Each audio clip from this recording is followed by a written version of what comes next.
Chers spéculateurs, bonjour et bienvenue dans cette vidéo hebdo du samedi. Alors, le Ripple, est-ce qu'il peut vraiment faire un X30 compte tenu d'une market cap qui devrait faire X30 et qui devrait écraser toute l'économie mondiale en termes de PIB x10 si on compte la Lune, le Soleil et Vénus réunis?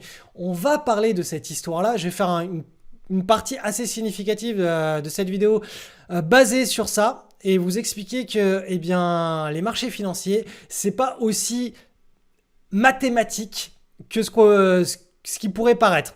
Pourquoi est-ce que je vous fais cette intro là? Parce que dans les commentaires la semaine dernière, je me suis pris, et l'année dernière aussi quand je parlais du XRP, je me suis pris plein de remontrances comme quoi c'était complètement loufoque d'imaginer que compte tenu de la market cap actuelle, faire un x30 sur les XRP, ça le mettrait sur des positions de dominance extrême dans la cryptosphère et que c'était littéralement impossible. Donc on va en reparler. Et on verra si vous changez d'avis ou pas. Et d'ailleurs, j'ai hâte de vous lire dans les commentaires pour voir si j'ai réussi à vous convaincre ou si au contraire, je vous ai encore plus énervé que ça sur cette histoire de market cap et de XRP. Donc allez, on lance cette vidéo et bien entendu, dans la vidéo, il y aura plein d'autres analyses de classes d'actifs. Alors, analyse du Bitcoin qui est à court terme, de mon point de vue, à la croisée des chemins, à savoir est-ce qu'on va bien se mettre en place dans le scénario numéro 2 et est-ce qu'on va vraiment bloquer sur cette résistance et partir vers le sud et faire une belle consolidation, ou est-ce qu'on va commencer à partir vers le nord, vers un mouvement qui est assez explosif mais qui ne sera pas tenable sur le très long terme? C'est-à-dire que si on commence à vraiment booster à très court terme là, probablement, on peut aller chercher la résistance historique, mais voilà, tout le potentiel haussier au-dessus, il va nous falloir plusieurs trimestres pour le digérer derrière. Donc, je m'explique, on est sur la résistance, ça fait 3 semaines qu'on consolide, et je vais vous passer ce graphe en journalier. Donc, en journalier, vous voyez, hein, depuis qu'on a cassé là, cette ligne, que je vais vous mettre en gros, on est censé être, ça y est, dans un nouveau marché haussier.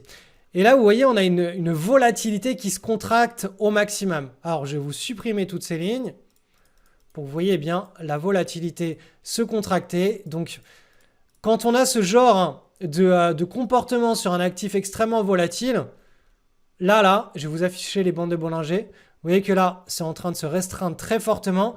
C'est annonciateur la plupart du temps d'un mouvement d'ampleur. Donc, là, c'est le type de structure qui est en train de se mettre en place. Donc, au cours des prochains jours, on est quoi? On est le 8 avril, on va dire. D'ici le 20 avril, le break, là, vers le haut, vers le bas. Si ça break vers le bas, pour moi, c'est une bonne nouvelle, dans le sens où on se retrouve dans le scénario numéro 1 et on va pouvoir bien consolider et lancer un bull market d'ampleur qui pourra largement dépasser les anciens plus hauts historiques parce qu'on partira sur quelque chose de sain et de pas directionnel et trop fort à court terme. Par contre, en journalier, là, si on commence à casser direct vers le nord, ça voudra dire qu'on va avoir une accélération du Bitcoin qui risque d'être très très soutenue avec un mouvement qui va s'accélérer. Et là, pour le coup, eh bien, la résistance historique, hein, la grande résistance historique, ici, là, elle devrait bloquer le mouvement assez rapidement. Et là, il va falloir du temps derrière pour pouvoir digérer cette hausse très parabolique et relancer le Bitcoin vers des nouveaux plus hauts historiques sur du moyen long terme. Donc voilà ma vision des choses. Dans les deux cas, pour le moment, on reste sur un scénario qui est positif sur le Bitcoin au cours des prochains mois. Et à court terme, il y a un mouvement qui se prépare, de mon point de vue, là, le Bitcoin. Et j'ai l'impression c'est plus un mouvement de FOMO, un mouvement où on va péter vers le haut, puisque là, on le voit, on s'est affranchi de la résistance. On a une première petite consolidation là qui est en train de se mettre en place avec très peu de volatilité.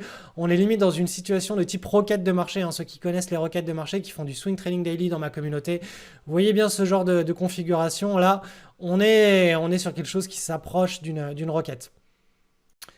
Pour tous ceux qui reçoivent mes emails privés, sachez que cette semaine, la semaine qui vient, je vais vous envoyer des exemples de trades, des swing trades daily sur de la requête de marché, des leaders de marché, des trades de news. Je vais vous expliquer comment exploiter 3 types d'anomalies de marché.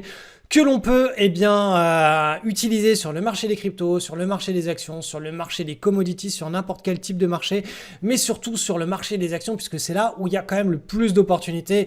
Vous avez plus de 15 000 actions liquides qui sont cotées en bourse et qui sont screenables chaque soir. Donc dès que les conditions de marché sont un petit peu favorables, il est très aisé de trouver régulièrement des swing trade daily avec des bonnes asymétries positives. Donc si vous n'êtes pas encore inscrit à ma mailing list, le lien est en description.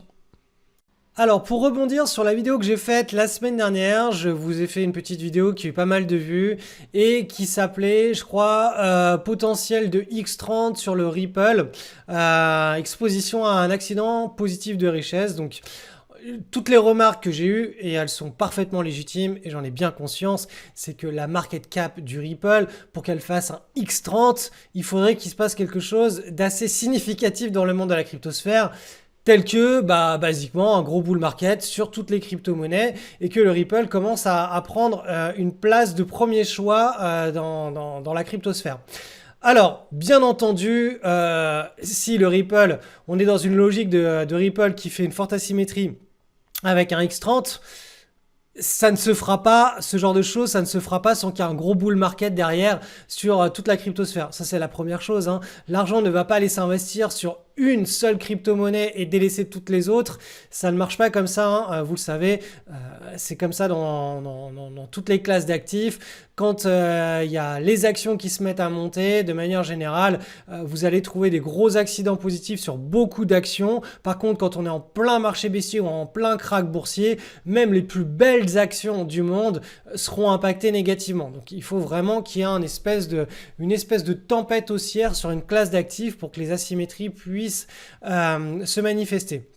Deuxième chose, il faut comprendre que les transactions se font à la marge. C'est-à-dire que il y avait l'histoire, je crois que c'était Forbes ou à l'époque, où ils estimaient que Elon Musk était passé au classement des plus grandes fortunes mondiales ou des États-Unis.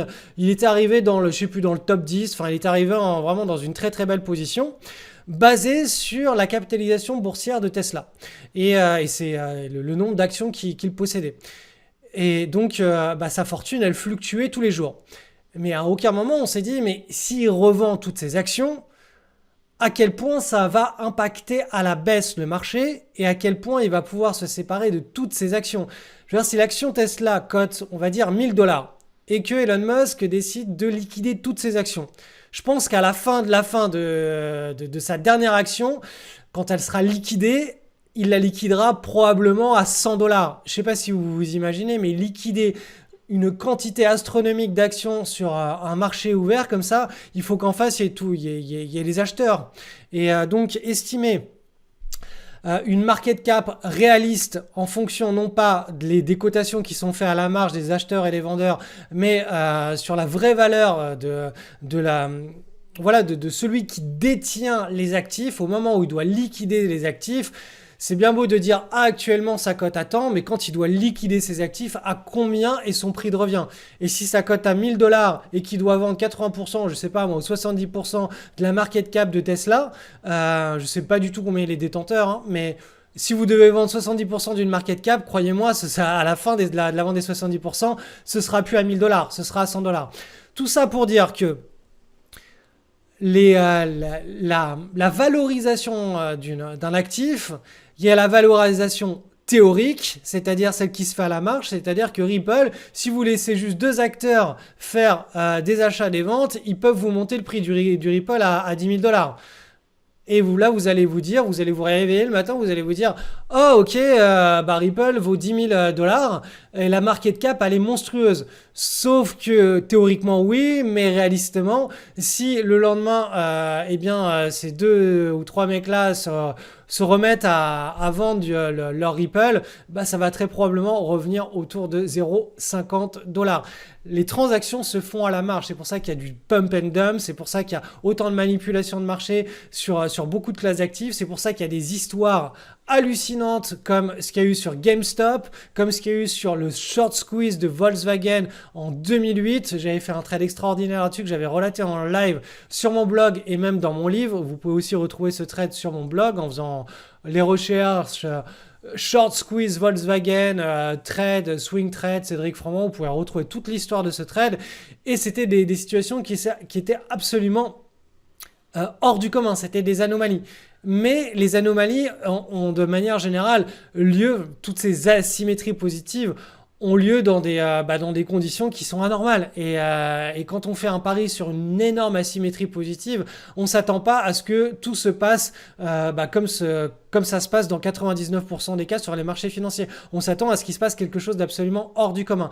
Et typiquement, quand il y a une bulle qui se met en place et qu'à la fin de cette bulle, on assiste à un climax run, toutes les transactions se font vraiment sur la théorie de la marge. Ce sont que des petits investisseurs qui s'échangent des titres entre eux et qui créent justement ces fluctuations de prix qui prennent une allure de climax run où le momentum monte de plus en plus haut, de plus en plus fort. Et c'est pour ça qu'on dit que les climax run ou les hyper climax run ne sont pas tenables sur le moyen long terme. Ce sont des mouvements qui ne sont qu'à court terme parce qu'ils ne reflètent pas la vraie valorisation de la classe d'actifs. Ce ne sont pas des vrais market caps, ce sont des market caps qui sont théoriques et dès que la bulle implose, on retourne sur des vraies valorisations, des vrais market cap entre guillemets qui reflètent les fondamentaux de l'actif en question. Et bien entendu que si Ripple atteint 15 $, on sera dans un mouvement de bulle. Très probablement, en tout cas moi c'est ma vision. Est-ce que la market cap, si au moment de l'ajustement, sera toujours à 15 $, je ne le pense pas. Là, on parle vraiment d'une potentielle mise en place de bulle. Donc voilà, ça fait partie des paris avec des fortes asymétries positives, avec des choses qui peuvent se produire comme ce qui s'est passé sur GameStop, comme ce qui s'est passé sur Wirecard. Pareil, Wirecard, ils ont été cotés sur le DAX. Il y a une excellente série sur Netflix qui s'appelle, je crois, Wire Cable, qui relate un petit peu en mode Loot Wall Street, tout ce qui s'est passé sur Wirecard. C'était coté sur du vent et sur de la fraude et sur du blanchiment d'argent. Pourtant, l'action a explosé. Ce sont des choses qui arrivent régulièrement en bourse. Donc voilà, il faut juste savoir que 1, 2, 3, 4, 5, 10 fois par an, on a ce genre d'asymétrie qui se met en place sur les marchés financiers et ça défie la loi de la gravité, ça défie la loi de l'entendement et il faut juste essayer de trouver, d'identifier ces potentielles asymétries. Donc si vous passez 20 transactions basées sur ces potentielles asymétries, eh bien peut-être que vous en aurez une ou deux qui se réaliseront dans votre portefeuille en fin d'année et qui vous feront avoir une très belle performance. Donc voilà, c'est la vision que j'ai moi de la spéculation. C'est pour ça que le terme spéculation est entièrement assumé quand je prends des paris ou quand je parle de paris sur des fortes asymétries positives. Le terme spéculation et pas investissement. Le terme spéculation est entièrement assumé parce que on assume le fait qu'il va se passer quelque chose d'extraordinaire, quelque chose qui dépassera l'entendement, quelque chose qui ne reflètera pas la valeur réelle d'un actif et on va pouvoir se positionner basé sur ce type d'anomalie structurelle de marché et sur rien d'autre. Après, si vous voulez faire entre guillemets de l'investissement, il faut savoir que l'investissement, ça reste de la spéculation à toute petite dose. Quand vous investissez dans un appartement qui a un rendement locatif, l'hypothèse principale, c'est que l'appartement, dans 10 ans, il n'aura pas perdu de sa valeur ou très peu. Idéalement, il en aura gagné. Donc, vous spéculez sur le fait que l'appartement 1, il n'aura pas perdu de la valeur. 2, éventuellement, il en aura gagné. Donc, vous avez deux hypothèses de spéculation sur votre pari d'investisseur. Et les autres hypothèses seront que le loyer n'a pas baissé, que la ville... On va dire, la ville a maintenu son niveau de pouvoir d'achat, son train de vie dans lequel vous investissez, que idéalement cette ville s'est développée et donc que les loyers ont pu se revaloriser. Donc il y a beaucoup de postulats qui sont basés sur sur de la spéculation au final. Alors ça peut vous paraître quelque chose beaucoup plus pérenne, basé sur de l'investissement, mais Warren Buffett reste un spéculateur. Alors je vais en faire sortir beaucoup de leurs chaussettes, hein, mais Warren Buffett est un spéculateur qui est extrêmement, bon père de famille, c'est-à-dire qu'il va sélectionner des boîtes qui sont tellement pérennes actuellement de par leur avantage compétitif, de par leur marge, ils font des excellentes marges, de par leur croissance, voilà. tous les critères qu'il retient font que c'est de la spéculation, mais extrêmement pérenne. Parce que sur une vision de 5 à 10 ans, il y a quand même très très peu d'accidents négatifs qui peuvent venir mettre à mal ces boîtes-là. Mais ça reste quand même de la spéculation dans le sens où il fait des projections de croissance, de bénéfices, de marge brute, de valorisation. Et ça reste de la spéculation. Donc voilà, il y a plusieurs, de mon point de vue, il y a toute histoire d'investissement, c'est de la spéculation. Après, reste à savoir où est-ce qu'on met le cadran de spéculation. Et là, en l'occurrence, moi, ce que je vous présente sur ma chaîne, le cadran est au max du max. Hein. On est vraiment sur des niveaux d'hypothèses qui sont absolument hors du commun et qui ont, entre guillemets, peu de chances de se mettre en place. Et c'est pour cette raison que je ne vais pas vous parler de 150 000 classes d'actifs chaque week-end. C'est pour ça que je vais vous parler quelques fois dans l'année, quand il y a un pari qui me semble avoir une bonne asymétrie positive, vous la présentez, vous en parlez, vous expliquez pourquoi.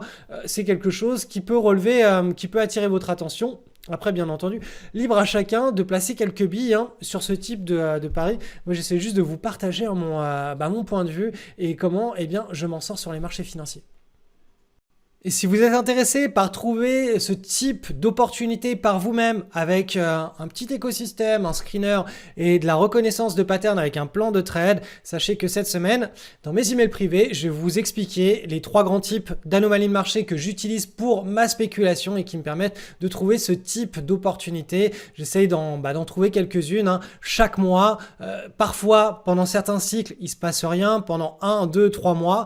Et pendant certains autres cycles où on a un cycle de hausse sur les crypto-monnaies ou un cycle de hausse sur les actions, on va se retrouver avec beaucoup d'opportunités pendant 1, 2, 3, 6 mois, 8 mois. On va enchaîner des super beaux trades.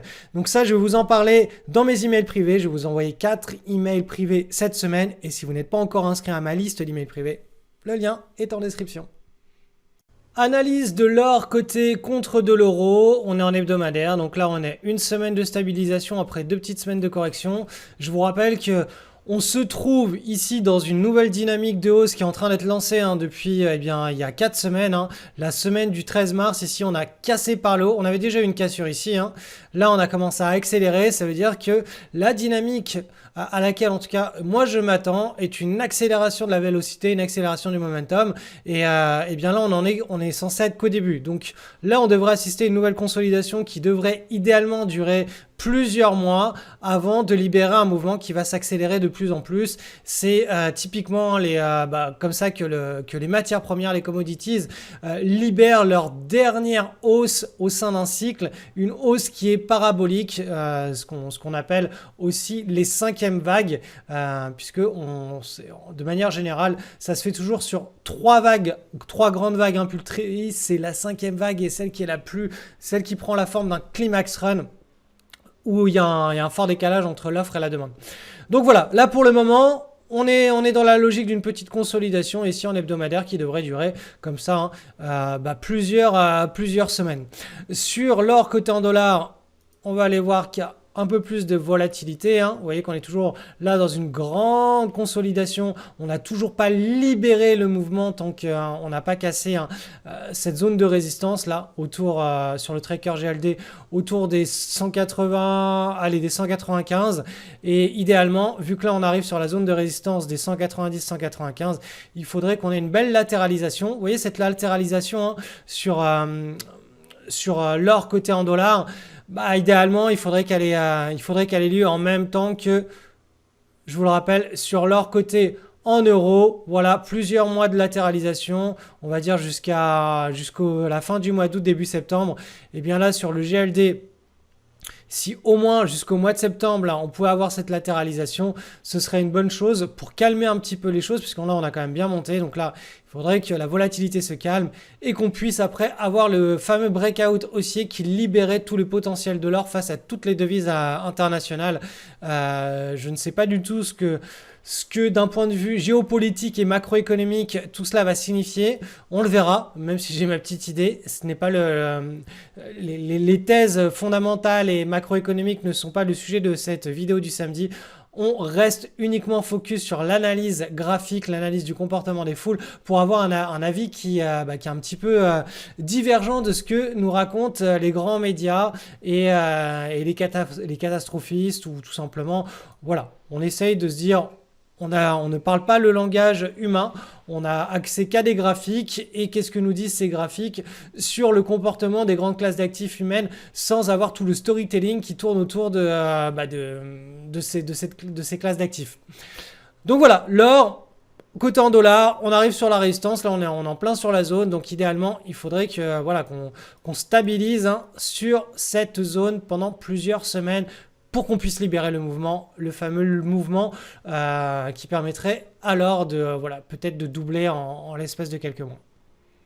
Analyse du SP500 avec une semaine de stabilisation sur la zone de haut du triangle, donc sans grande surprise, la volatilité est en train de se restreindre et c'est une très bonne chose pour donner naissance par la suite à un gros mouvement, un mouvement d'ampleur, alors soit vers le haut, soit vers le bas, l'avenir nous le dira, mais en tout cas la sortie de ce triangle ici, vous voyez, on est en train de faire du ping-pong au sein de ce triangle, elle devrait permettre d'avoir beaucoup plus de visibilité sur plusieurs mois, voire plusieurs trimestres. Pourquoi trimestre? Eh bien, tout simplement parce que en trimestriel, je vous rappelle, je rajoute les bandes de Bollinger, qu'on est toujours dans la logique du scénario numéro 1, à savoir la continuation du bull market issu de la crise des subprimes ici depuis 2008. Boum, on est en bull market.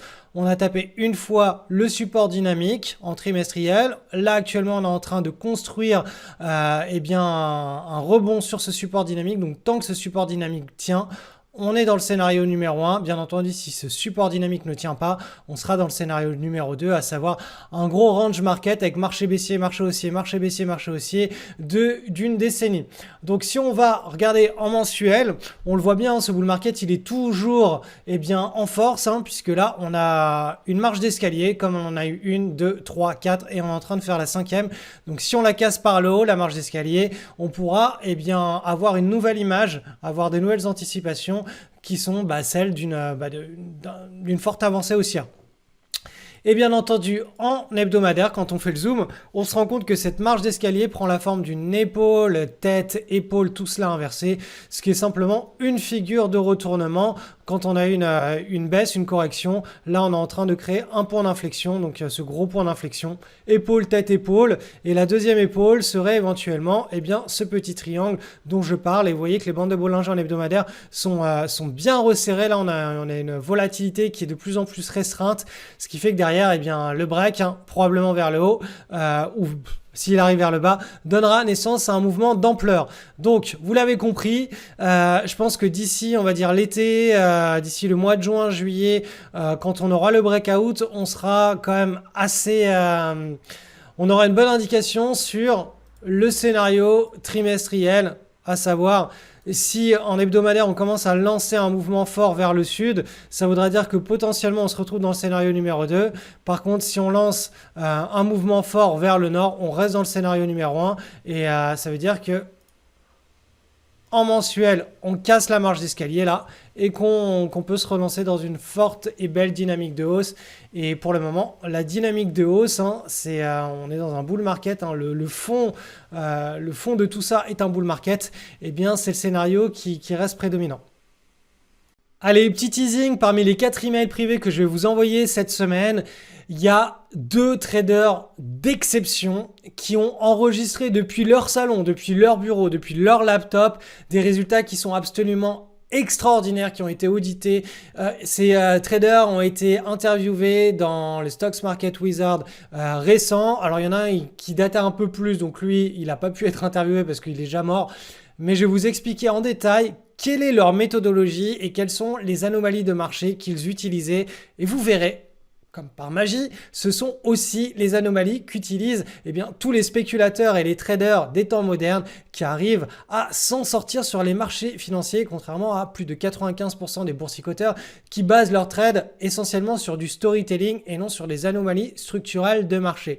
Donc si tout ce que je vous raconte là, ça résonne en vous, ça vous intéresse, n'hésitez pas à vous inscrire sur ma liste d'emails privés, le lien est en description et puis on se retrouve cette semaine. Et si vous avez des questions par rapport rapport à ces emails, n'hésitez pas à y répondre directement. Je vous ferai un plaisir, ma team ou moi, on se fera un plaisir de vous y répondre.